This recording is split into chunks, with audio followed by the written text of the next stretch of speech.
범람하는 거짓 정보와 가짜 뉴스, 공정한 경제를 말합니다. 깊이 있는 경제발전소 박연미의 경제탐사. 네, 요즘 파리에서 바게트 만드는 그 빵집 있잖아요. 여기 가면 빵이 별로 없다고 하는데 안 만드는 걸까요? 재료가 부족한가요? 대체 무슨 일이 생긴 건지 중앙일보 백민정 기자가 정리했습니다. 안녕하세요. 네, 안녕하세요. 네, 이 파리에서 바게트 만드는 회사에 정말 빵이 없습니까?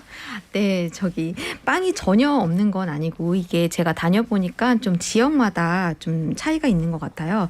그러니까 서울 같은 곳은 이제 수도권이랑 서울은 뭐 들어가면 빵이 일단은 다 보이기는 합니다. 군데군데 뭐 내가 찾던 빵 이런 게 좀 안 보인다 정도고요.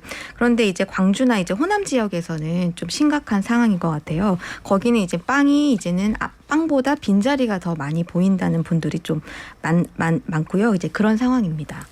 광주 등 호남 지역에서는 특히 빵 찾기가 어렵다.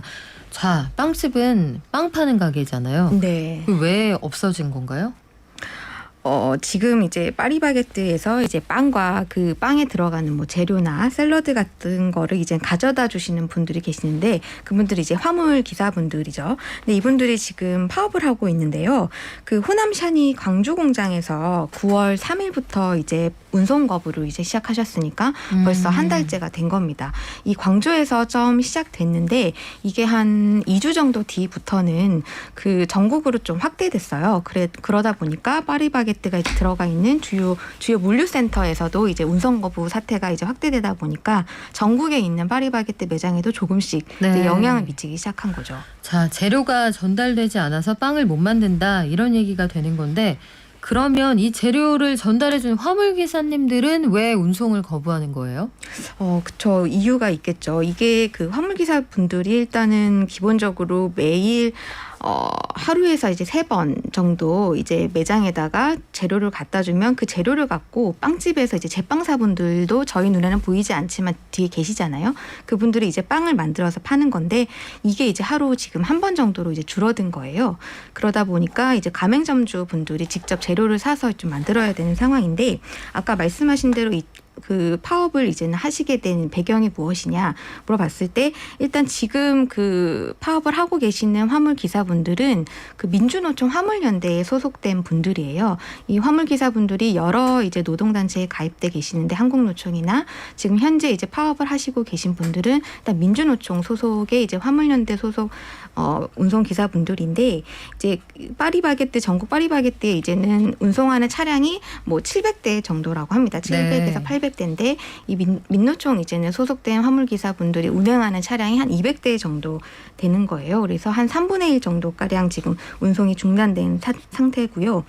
아까 이제는 지금 파업을 하고 계시는 이제는 분들에 대해서 말씀드렸고 왜 하느냐를 이제는 보면은 아까 이제는 호남 지역에서 먼저 광주에서 광주 공장에서 파업이 시작됐다고 말씀을 드렸는데 이 민주노총이 이제 소속된 화물 기사분들이 아무래도 좀 인원들도 좀 많고 하시다 보니까 그동안 10년 동안 광주 지역에서 굉장히 파리바게뜨 매장이나 호남 지역에서 굉장히 많이 매장 수도 늘어나고 우리가 배송하는 물량이 엄청 늘어났다. 그런데 이제 업무의 강도가 굉장히 세진 반면에 내 임금이나 노동 강도는 내 임금이나 처우는 그대로다라는 말씀을 이제 좀 하셨어요. 그러면서 이제 차량을 더 늘려달라. 한 사람이 이제 배송해야 되는 물량이 너무 많아지니까 차량을 더 늘려달라고 요구를 했고 그 과정에서 이제 파리바게뜨를 운영하는 SPC 그룹이죠. 그 모회사가 SPC가 이제 차량 2대를 증차를 해줬다고 해요. 그래서 이 차량이 늘어났으니까 이거를 어느 노선으로 어떻게 배차를 해야 되느냐 이거를 화물기사님들끼리 논의를 해야 되잖아요. 이제 그런 과정에서 서로 이제 좀 의견 충돌이 난 거예요. 소위 거기도 황금 노선이라는 게 있는 거군요. 그렇죠. 이게 자기가 새벽에 이제는 일을 나가셔서 좀 가까운 쪽에 배차가 좀 빨리 쉬운 쪽으로 이제 노선을 아무래도 좀 가고 싶잖아요. 이제 사람이 이제 업무량이 늘어나기 때문에. 그렇죠. 그러다 보니까 이제 거기 이제 여러 단체에 이제 소속된 뭐 기사분들끼리 좀 이제 좀 다툼이 있고 하다 보니까 이게 좀 조정이 안 된 상황이에요. 그래서 일단은 그 부분에 있어서 이제 좀 파업이 먼저 이제 운송 거부 사태가 이제 좀 시작이 된 거죠. 그래요. 그러면 의견 조율을 하려면 일단 이 SPC에 소속돼 있는 분들입니까? 외주입니까? 이분들은? 외주예요. 그러면 네. 이분들 간의 그 노선 조정 그리고 어디에 차량을 얼마나 투입할 거냐 이걸 조정하는 게 필요할 텐데 네네네. 해결점을 어떻게 찾으면 될까요?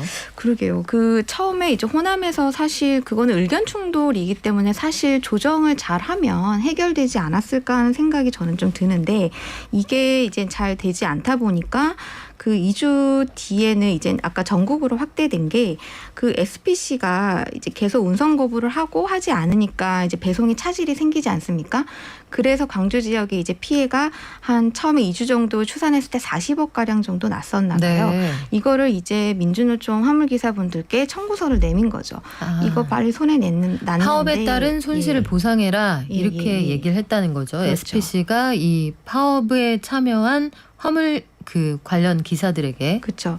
기사분들 사실 개인적으로 감당하기 힘든 액수고 돈인데 이제 그런 부분을 이제 서로 이제 좀 조정이나 뭐 이런 부분보다 그런 게 해결이 안 되니까 서로 약간 좀 물리력이나 이런 이제 뭐 압박이나 이런 걸로 서로 맞선 거죠. 그러다 보니 이제 그 전국 다른 물류센터에 소속된 이제 민주노총 화물연대 이제 소속 기사분들도 같이 파업에 동참을 하신 거죠.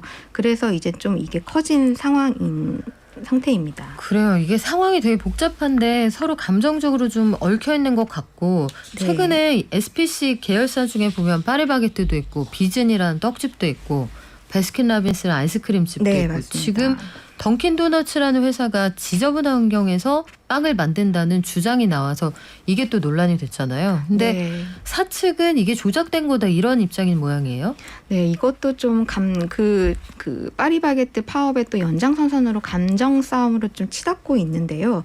그 아까 말씀하신 대로 한 방송사가 이게 던킨도너츠 한 공장의 불결한 위생 상태를 고발하는 기사를 내보냈습니다. 그래서 식품의약품안전처가 이제 조사를 해서 좀 위생적으로 좀 청결하게 관리되지 않는 부분이 있다라는 부분을 지적을 했고요. 그리고 나서 던킨도너츠 대표가 이제 다음날 사과문을 올렸죠. 네. 이 부분에 대해서 시정을 하겠다. 그런데 이제 그날 오후에 또 던킨도너츠, 그러니까 SPC에서 또 다시 입장문을 냅니다. 근데 이게 조작된 영상 같다라는 얘기를 하는 거죠. 우리가 이렇게 원래 안 하는데 마치 지저분한 것처럼 상황이 좀 연출됐다. 그렇죠. 약간 그런 의심되는 정황이 자기네들이 봤더니 한 직원이 아무도 없는 라인에서 혼자 이제 뭐 이렇게 찍는 것 같더라라는 식으로 조작이 의심된다면 네, 또 경찰에 왜요? 이제 좀 고발을 합니다. 그 직원은 그럴 만한 동기가 뭐죠? 이 부분도 그래서 좀 약간 서로 진실 공방이 벌어지고 네. 있는데 그 SPC는 이 직원이 민주노총 소속의 또 직원이다, 조합원이다라는 주장을 하면서 약간 의도가 있다라는 식의 네. 주장을 하는 거고 이 직원은 나는 공익 제보자다, 나는 여기서 일을 하는 사람이고 일을 하면서 뭐 청결하지 못한 위생 상황을 발견했기 때문에 공익적인 목적으로 제보를 한 네. 것인데 나를 보호해주지는 못하고 있다. 뭐 그런 말을. 그래요. 양측의 의견이 완전히 엇갈리고 있는 상황인데 이 상황 어떻게 정리될지 저희가 업데이트 해드리겠습니다.